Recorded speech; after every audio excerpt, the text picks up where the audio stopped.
Hello बच्चों, welcome back to my channel @play way learn.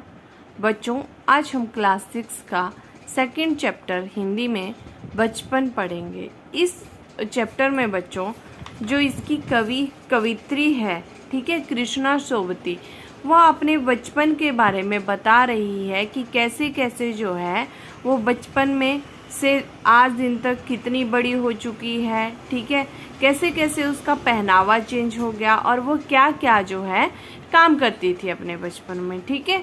तो देखते हैं कि क्या बोल रही हैं वो। तो उससे पहले ये कुछ आपके शब्द और अर्थ हैं जो इस चैप्टर में आएंगे, तो वो एक बार आप देख लीजिए। तो कठिन शब्द और अर्थ हैं सियाना। सियाना का मतलब होता है होशियार। शताब्दी 100 साल का समय। और फ्रील का मतलब होता है आपका झालर। चलन का मतलब होता है आपका प्रचलन में या ट्रेंड में। कैस्टर ऑयल अरंडी का तेल। ऑलिव ऑयल जैतून का तेल। खुराक होती है एक निश्चित मात्रा में, जब आप कोई चीज़ लेते हो उसको क्या बोलते हैं, खुराक बोलते हैं। मितली मीन्स उल्टियाँ। फिर खींचना मतलब क्रोध करना। और फिर है आपका नीरा। नीरा मतलब केवल। मुंह में पानी भर आना। मुंह में पानी भर आना, लालच आना। बुरकना छिड़कना। हष्ट पुष्ट होता है आपका ताकतवर। फिर है आपका रौनक। तो रौनक होता है आपकी सुंदरता। अटपटा लगना, ठीक ना लगना। सुविधे सुविधाजनक। तो देखते हैं कि अब चैप्टर में जो है वो क्या बोल रही हैं वो, ठीक है। तो बोलिए कि बचपन में तुम्हें अपने बचपन की ओर ले चलती हूँ, कि मैं तुम्हें अपने बचपन की ओर ले चलती हूँ, जब मेरा बचपन था, ठीक है। अब तो वो बड़ी हो चुकी हैं, बट भाई जब मेरा बचपन था मैं तुम्हें उस टाइम में ले चलती हूँ। मैं तुमसे कुछ इतनी बड़ी हूँ कि तुम्हारी दादी भी हो सकती हूँ, तुम्हारी नानी भी, बड़ी बुआ भी, बड़ी मौसी भी। वह इतनी बड़ी है, उतनी एज आपकी बुआ की भी हो सकती है, आपकी दादी की भी हो सकती है, या आपकी नानी की भी, ठीक है। परिवार में मुझे सभी लोग जीजी कहकर पुकारते थे। जीजी जो होते हैं बच्चों दीदी को कहते हैं, ठीक है। तो बोल रही है कि परिवार में मुझे सभी लोग क्या कहते हैं, जीजी कह के पुकारते थे, ठीक है। अब बोल रही है कि हाँ, मैं इन दिनों कुछ बड़ा यानी उम्र में सियाना महसूस करने लगी हूँ। मतलब वो उम्र में काफ़ी बढ़ गई हैं, शायद इसलिए कि पिछली शताब्दी में पैदा हुई। पिछली शताब्दी कौन सी, 21वीं शताब्दी, ठीक है। मेरे पहनने ओढ़ने में काफ़ी बदलाव आए हैं। पहले मैं रंग बिरंगे कपड़े पहनती रही हूँ, नीला, जामुनी, ग्रे, काला, चॉकलेटी। अब मन कुछ ऐसा करता है कि सफ़ेद पहनो। पहले वो बोल रही है कि मैं सारे रंग के कपड़े क्या करती थी, पहनती थी, परंतु अब मन उसका नहीं करता है। अब सिर्फ वो क्या कहना चाहती है, सफ़ेद रंग के कपड़े पहनती है, गहरे नहीं, हल्के रंग में। मैंने पिछले दशकों में तरह तरह की पोशाकें पहनी हैं। पहले फ्रॉक, फिर निकर, वॉकर, स्कर्ट, लहंगे, गरारे, और अब चूड़ीदार और घेरेदार कुर्ते। बचपन में कुछ फ्रॉक तो मुझे अब तक याद है। जो बचपन में वो फ्रॉक पहनती है, बोल रही है मुझे अब तक भी कुछ याद है। हल्की नीली और पीली धारी वाली फ्रॉक, गोल कॉलर और बाजू पर गोल कफ, जो ऐसी जो फ्रॉकें पहनती थी वो उसके बारे में बता रही है। एक हल्के गुलाबी रंग का बारीक चुनटों वाला घेरेदार फ्रॉक, नीचे गुलाबी रंग की फ्रिल। उसमें क्या लगी हुई है, नीचे गुलाबी रंग की फ्रिल लगी हुई है। उन दिनों फ्रॉक के ऊपर की जेब में रुमाल और बालों में इतराते रंग बिरंगे रिबन का चलन था। उस समय मतलब बच्चे क्या करते थे कि बालों में अपने में क्या लगाते थे, रिबन लगाते थे, उसी से सिर बांधते थे, बाल बांधते थे अपने। लेमन कलर का बड़े प्लेटों वाला गरम फ्रॉक जिसके नीचे पर टंकी थी। 2 ट्यूनिक भी याद हैं, एक चॉकलेट रंग का और अंदर की कोटी प्याजी, दूसरा ग्रे और उसके साथ सफ़ेद कोटी, ठीक है। तो ये चीज़ें वो पहनती थी। अब बोल रही है कि मुझे अपने मोजे और स्टॉकिंग भी याद है, जो उसके मोजे मोजे मतलब जुराबें, तो वो जो पहनती थी उसे वो भी याद है। बचपन में हमें अपने मोजे खुद धोने पड़ते थे, कि जब वो छोटी थी लेखिका तो उनको अपने जो मोजे होते थे वो खुद धोने पड़ते थे। वह नौकर या नौकरानी को नहीं जा सकते थे, इसकी सख्त मनाही थे। वो अगर नौकर या नौकरानी के पास वो क्या नहीं करते थे, अपने मोजे मतलब अपनी जुराबें धोने के लिए नहीं देते थे। इसकी क्या थी, उनको सख्त मनाही, मतलब वो नहीं धोएंगे, वो खुद धोएंगे। हम बच्चे इतवार की सुबह इसी में लगाते, धो लेने के बाद अपने अपने जूते पॉलिश करते चमकाते। अब जूते कपड़े या ब्रश में रगड़ते तो पॉलिश की चमक उभरने लगती। सरवर मुझे आज भी बूट पॉलिश करना अच्छा लगता है। हालांकि अब नई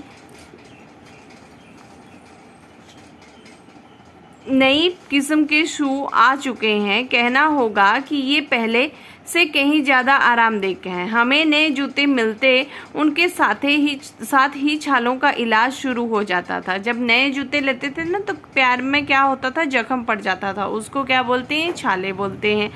तब कभी लंबी सैर पर निकलते, अपने पास रुई जरूर रखते। जूता लगा तो रुई क्या करते थे, वो मोजे के अंदर। हाँ, हमारे तुम्हारे बचपन में तो बहुत फ़र्क हो चुका है, कि जब उनका बचपन था और अब तुम्हारा बचपन है, उसमें बहुत चेंजेस आ चुके हैं। हम सनीचर मतलब शनिवार, ठीक है, को अपने ऑलिव ऑयल या कैस्टर ऑयल पीना पड़ता। यह एक मुश्किल काम था। शनिचर की सुबह से ही नाक में इसकी गंध आने लगती। छोटे शीशे के गिलास जिन पर ठीक खुराक के लिए निशान पड़े रहते, उन्हें देखते ही मितली होने लगती थी। मितली मतलब उसको उल्टियाँ होने लगती थी। मुझे आज भी लगता है कि अगर हम ना भी पीते वह शनिवारी दवा तो कुछ ज़्यादा बिगड़ने वाला नहीं था, सेहत ठीक ही रहती। तुम्हें बताऊंगी कि हमारे समय और तुम्हारे समय में कितनी दूरी हो चुकी है। यहाँ तक कि बचपन की दिलचस्पियाँ भी बदल गई है, कि जो बचपन में वो क्या करते थे, उन्हें पसंद था, वो भी क्या हो गया है, अब बदल चुका है। अब के बच्चों को और चीज़ें पसंद आती है। याद रहे उन दिनों कुछ घरों में ग्रामोफोन थे। उस टाइम क्या होते थे, घरों में ग्रामोफोन होते थे, रेडियो और टेलीविज़न नहीं होते थे। हमारे बचपन में कुल्फ़ी आइसक्रीम हो गई है, कचौड़ी समोसा पैटीज में बदल गया है, सहतूत और फालसे और खसखस के शरबत कोक पेप्सी में बदल गए हैं। मतलब उनके टाइम में क्या होता था, कुल्फी होती थी जो आजकल आइसक्रीम में बदल गई है, कचौड़ी समोसा जो होता था वो पैटीज में बदल चुकी है अब, और सहतूत और फालसे खाते थे पहले बच्चे, लेकिन अब क्या करते हैं बच्चे, शरबत कोक और पेप्सी पीते हैं, ये बता रही हैं वो। उन दिनों कोक नहीं, लेमन मेड चिमटो मिलती थी। शिमला और नई दिल्ली में बड़े हुए बच्चों को वेंगर्स और डेविको रेस्तरां की चॉकलेट और पेस्ट्री मज़ा देने वाली होती। हम भाई बहनों की ड्यूटी लगती शिमला मॉल से ब्राउन ब्रेड लाने की। हमारा घर मॉल से ज़्यादा दूर नहीं था, यह छोटी सी चढ़ाई और गिरजा मैदान पहुंच जाते थे। शिमला है बच्चों हिमाचल प्रदेश की राजधानी, ठीक है। तो शिमला वहाँ की थी देखिएगा, ठीक है। वहाँ से एक उतरने और मॉल पर कन्फेक्शनरी काउंटर पर तरह तरह की पेस्ट्री और चॉकलेट की खुशबू मन भावनी थी। मतलब उनके मन को वो बहुत अच्छी लगती थी। हमें हफ्ते में एक बार चॉकलेट खरीदने की छूट थी। सबसे ज़्यादा मेरे पास ही चॉकलेट टॉफ़ी का स्टॉक रहता। मैं चॉकलेट लेकर खड़े खड़े कभी ना खाती, घर लौटकर साइड बोर्ड पर रख देती और रात के खाने के बाद बिस्तर में लेट कर मज़ा ले खाती। शिमला में काफल भी बहुत याद आते हैं। शिमला में जो है काफल एक फल है जो बहुत वहाँ पे प्रसिद्ध है। खट्टे मीठे, कुछ एकदम लाल, कुछ गुलाबी रस भरी कसमल सोचकर भी मुंह में पानी आ जाता। ये कसमल भी वहाँ पर एक फ्रूट है बच्चों। चेस्टनट एक और गजब की चीज़, आग में भुने जाते और फिर छिलके उतारकर मुंह में, ठीक है। चेस्टनट जो होता था उसको आग में भूनते थे फिर खाते थे, ठीक है। चने और गरम और अनारदाने का चूर्ण, चने जोर गरम की पूड़ियाँ तो तब थी, अब तो वह अब भी नज़र आती है। पुराने कागजों से बनाई हुई इस पुड़िया में नीरा हाथ का कमाल है। नीरा मतलब क्या हो गया? नीरा मैंने आपको पहले भी बताया था कि केवल हाथ का क्या था? कमाल था। नीचे से तिरछी लपेटते हुए ऊपर से इतनी चौड़ी कि चने आसानी से हथेली पर पहुंच जाएं। एक वक्त था जब फिल्म का गाना चना जोर गरम बाबू मैं लाया मज़ेदार चना जोर गरम उन दिनों स्कूल के हर बच्चे को आता था। ये उस टाइम का गाना है जो बहुत प्रसिद्ध हुआ होगा उस टाइम। कुछ बच्चे पुड़िया पर तेज मसाला बुरकवाते मतलब छिड़कवाते। ठीक है, पूरा गिरजा मैदान घूमने तक यह पुड़िया चलती। एक एक चना पापड़ी मुंह में डालने और कदम उठाने में एक खास ही लय रफ्तार थी। छुटपन में हमें शिमला रिज पर बहुत मज़े किए हैं। छुटपन हो गया जब वो छोटे थे। घोड़ों की सवारी की है शिमला के हर बच्चे को, कभी न कभी यह मौका मिल ही जाता है। ठीक है, अब बोल रही है आगे कि हम जाने क्यों घोड़ों को कुछ कमतर समझते पर उन पर हंसते। ननिहाल होता है जहाँ उनका क्या था? नानी का घर था। क्या था? उनके नानी का घर था। ननिहाल के घोड़े खूब हष्ट पुष्ट और खूबसूरत, उनकी बात फिर कभी। शाम को रंग बिरंगे गुब्बारे, सामने जाखू का पहाड़ है शिमला के सामने, जहाँ पर क्या है? हनुमान जी का बहुत बड़ा मंदिर है। ऊंचा चर्च की घंटियां बजती तो दूर दूर तक उनकी गूंज फैल जाती। लगता इससे संगीत से प्रभु यीशु स्वयं कुछ कह रहे हों। सामने आकाश पर सूर्यास्त हो रहा है। गुलाबी सुनहरी धारियां नीले आसमान में फैल रही हैं। दूर दूर फैले पहाड़ों के मुखड़े क्या हो रहा है?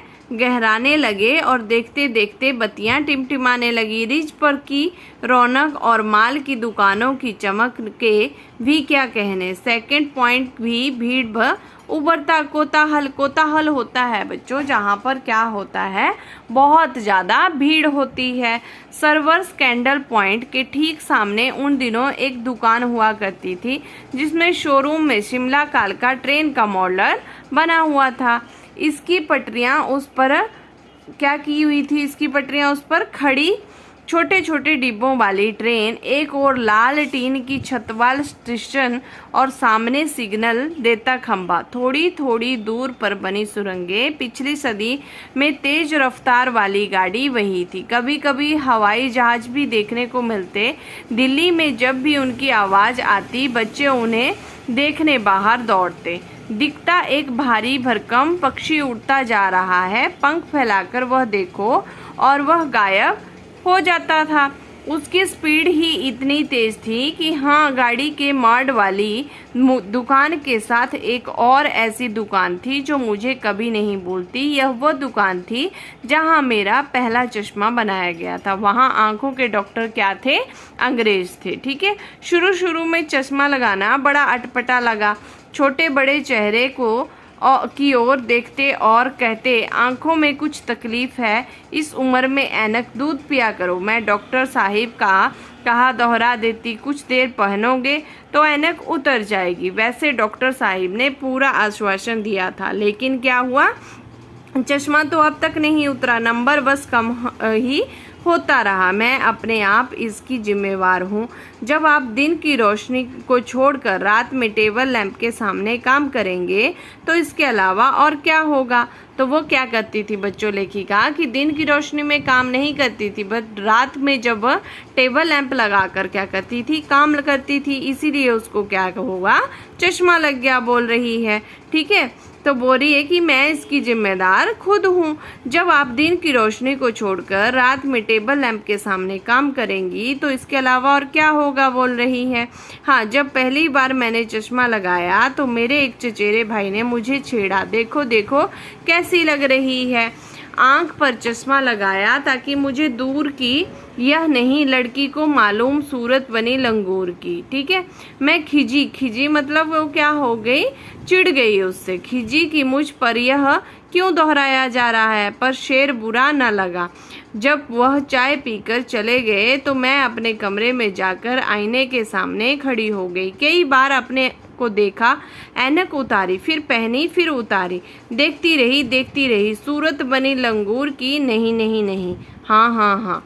ठीक है, तो ऐसे ही वो खुद बोलती जा रही थी। मैंने अपने छोटे भाई का टोपा उठाकर सिर पर रखा, कुछ अजीब लगा, अच्छा भी और मजाकिया भी।